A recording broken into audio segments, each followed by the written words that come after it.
muitas coisas acontecendo desde hoje, né, nessa data calendária. Além, claro, que a gente já começou a comemorar o mês de aniversário, né, do Nolan, mas no calendário da igreja a gente tem, na data de hoje, muita coisa acontecendo. E é engraçado que normalmente as pessoas acham que esse domingo entre a ascensão, né, que teve na quinta-feira, né, ou seja, os discípulos já não estavam mais com a presença física de Jesus junto deles, e o Pentecostes fica meio perdido, né? As pessoas veem assim, né, o Pentecostes domingo que vem, as pessoas ficam, poxa, mas o que é esse período, né, esse sétimo domingo da Páscoa?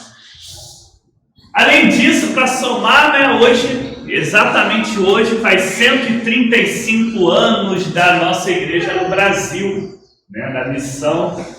Lá começou lá na Rua Voluntários da Pátria, em Porto Alegre, né, exatamente a 1º de junho, foi o primeiro culto conduzido pelos reverendos Kim Solvin e James Watson Morris, né?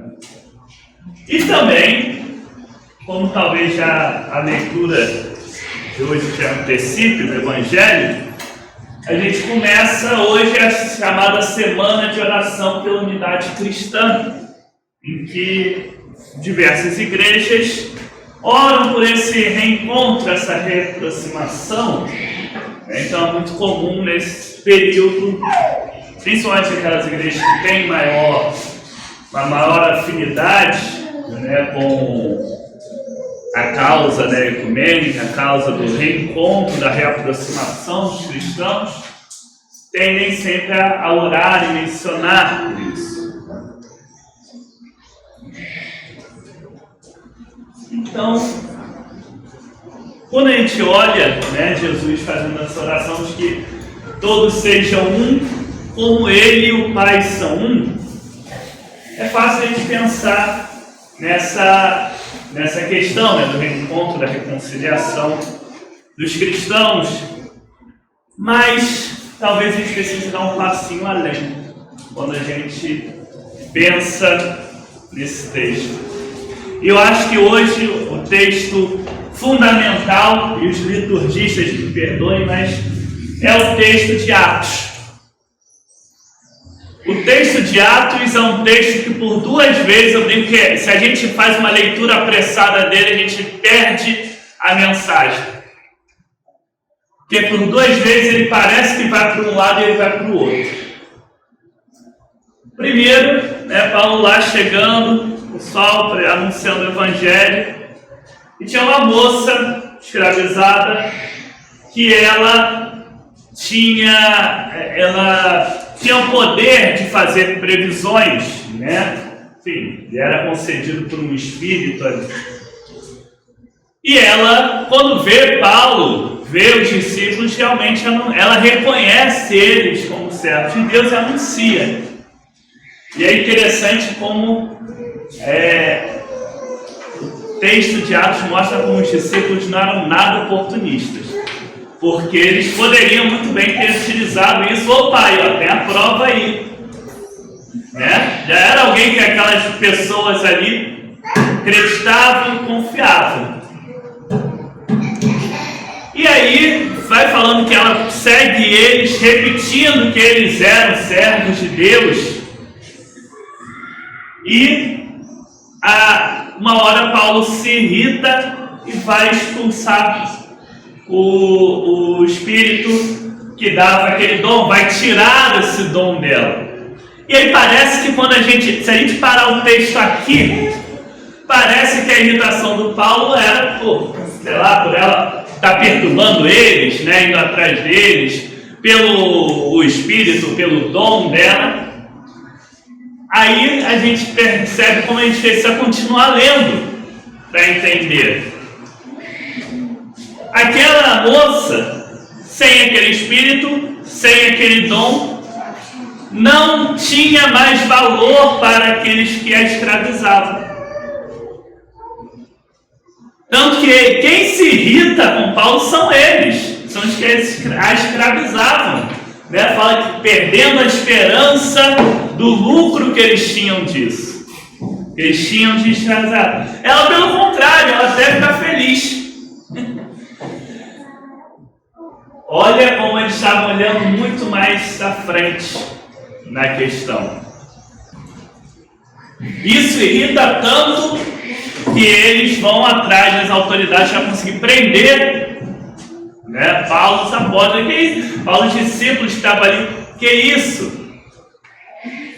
Ele está vindo aqui, esse judeu aí, fazendo uma bagunça enorme, né, acabando com o nosso negócio, acabando com os nossos costumes.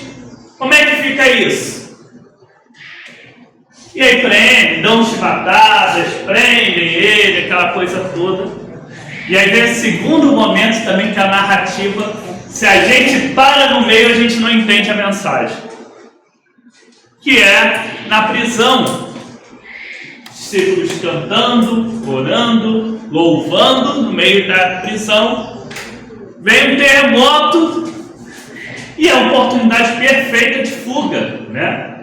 Se eu paro ali de ler, a pessoa vai pensar assim, beleza, Deus mandou ali um terremoto para eles poderem fugir. Pode? Não pode. Se a oportunidade pelo terremoto, né, destrói ali as grades da prisão, poderiam ter fugido, não fogem. Vem o guarda desesperado, porque ele sabe que acabou a vida dele, tenta se matar. Ele fala assim, não, esse pessoal todo vai fugir. E, enfim, ele com certeza, por ter deixado isso acontecer, ser preso, torturado, morto, ele resolve se matar. Não só eles não fogem, como ainda vão ao guarda. Não, calma, não faz isso não, cara, tá todo mundo aqui.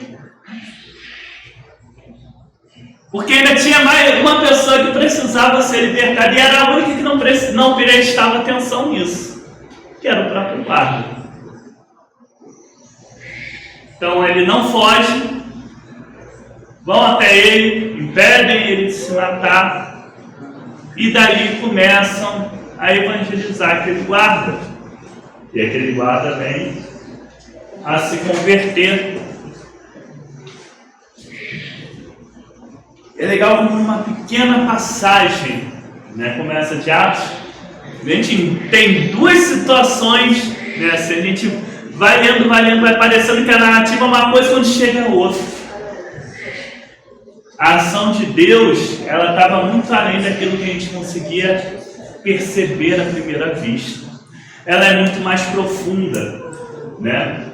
Seria muito simples, né? Ou, lá no caso da moça, os discípulos se aproveitarem do dom dela, que já estava reconhecendo eles, e se reafirmarem, ou simplesmente expulsarem como uma demonstração, olha como a gente é poderoso, a gente tem autoridade aqui, acabou. Mas não tinha uma coisa além de tudo isso. No caso do guarda, opa, estão livres, vão fugir. É o guarda ali que está prendendo a gente, que é Satanás, deixa ele para lá, o problema é dele. Ufa, menos um para perturbar a nossa paciência. Né?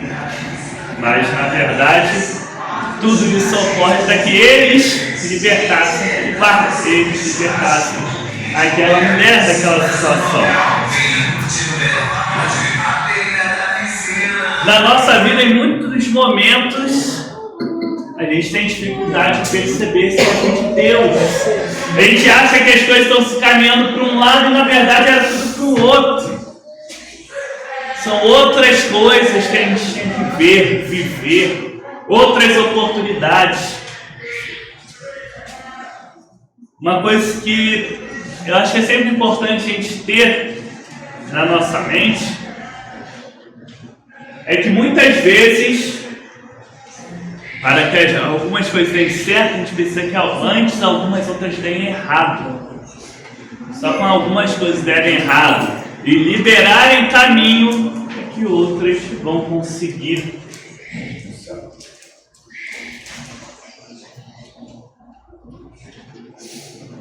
Também é necessário, e aí a gente retorna no Evangelho, se fala de sermos todos um, que nós tenhamos sempre essa preocupação, esse olhar mais aguçado, esse discernimento sobre como está a vivência, como está a situação do nosso próximo. Nós sabemos que recebemos tudo pela graça de Deus.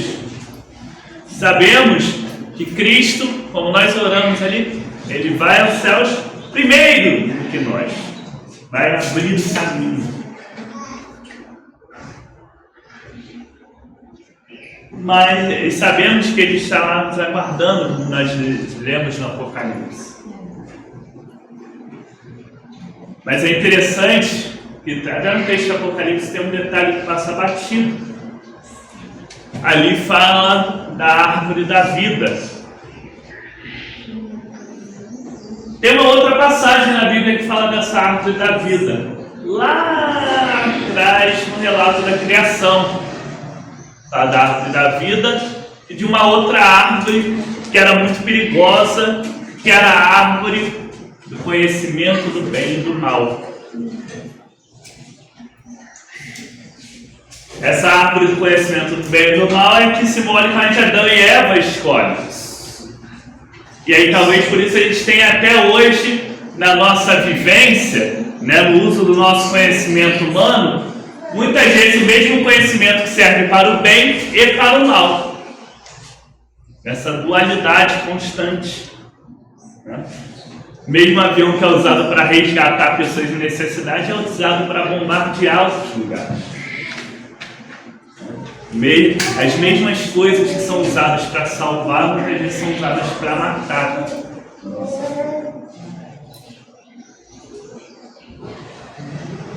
E na história, da criação, lá no relato da criação, felizmente escolheram a árvore errada, né? Porque tinha outra que era a árvore da vida. Não era uma árvore dual, uma árvore que garantia a vida. Talvez Jesus também fala que ele veio para dar vida e vida em abundância. No Apocalipse a gente só vê essa árvore da vida. A gente também deve se lembrar que o nosso compromisso cristão deve sempre ser fazer as escolhas que tenham a ver com a vida, com a árvore da vida, com o bem. E ter muito cuidado, né, com aquelas escolhas que são meio dúbias, né, que são do bem e do mal. Né. Essa daí a serpente já passou a perna lá no relato da criação. Que nós, neste 7º domingo da Páscoa, encerrando esse ciclo pascal, possamos nos lembrar sempre daquele que ressuscitou, daquele que vive e daquele que nos chama a mergulhar profundamente nos caminhos de vida, de amor, de graça e misericórdia. Que Deus nos abençoe cada vez mais para continuarmos a viver a sua missão nesse nosso mundo.